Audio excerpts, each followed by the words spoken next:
আলাইকুম ভিউয়ার, স্বাগতম কাজী furniture two. আমি আপনাদের সাথে রয়েছি মাওলানা রাইসুল ইসলাম। আলহামদুলিল্লাহ, আপনাদের দোয়া এবং আপনারা কাজী ফার্নিচার উপর বিশ্বাস আস্থা রাখার কারণে আমরা এই ধরনের চমৎকার ফার্নিচারগুলো বানাতে পারছি এবং আপনাদের ঘর কাজী ফার্নিচারের প্রোডাক্ট দিয়ে সুসজ্জিত হচ্ছে। এটা আমাদের জন্য গর্বের বিষয়।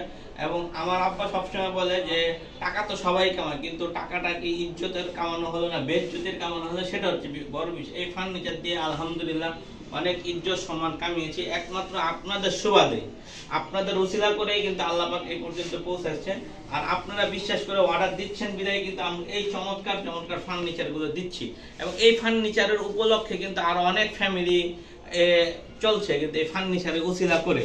তো আজকে আপনারা যারা কাজী ফার্নিচারের ভিডিও দেখছেন বা যারা আমাদের চ্যানেলটি নতুন ভিডিও দেখবেন, তাদের উদ্দেশ্য করে বলি, কাজী ফার্নিচার সোফার মধ্যে দুইটা ক্যাটাগরির সোফা বানায়। একটা হচ্ছে অরিজিনাল মোগল সোফা, যেটা লাখের উপরে চলে যায় বাজেট, আর একটা হচ্ছে কমন মোগল সোফা, যেটা কম বেশি সচরাচর সবাই বানায়।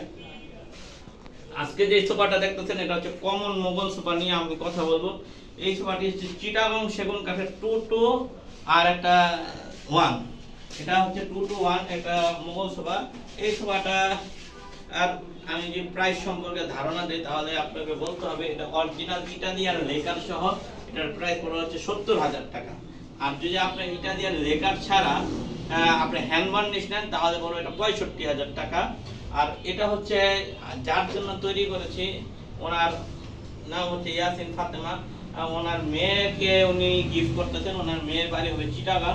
তো এটা এই ভিডিওটা হচ্ছে 5 নম্বর ভিডিও। ওনার এত করে 10টা থেকে 10টা প্রোডাক্ট এক ভিডিওতে আনা সম্ভব হয় না।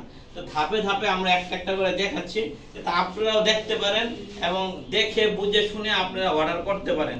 অন্তত যাতে কাজ সম্পর্কে, কালার সম্পর্কে অন্তত হলেও যাতে আপনারা ধারণা হয় যে কাঠটা কেমন হওয়া উচিত, কালারটা কেমন হওয়া উচিত। অন্তত এইটুকু যদি আপনাদের ধারণা হয়, আশা করি আপনারা যে কোনো জায়গা থেকে ফার্নিচার নিতে পারবেন, ঠকবেন না। আমরা সবসময় চাই পিওর কাঠ দিয়ে, পিওর জিনিস দিয়ে আমি আপনাদেরকে ফার্নিচার দেওয়া। যাই হোক, কথা অনেক লম্বা হয়ে যাচ্ছে। সবাই ভালো থাকবেন, সুস্থ থাকবেন। আল্লাহ হাফেজ, আসসালামু আলাইকুম।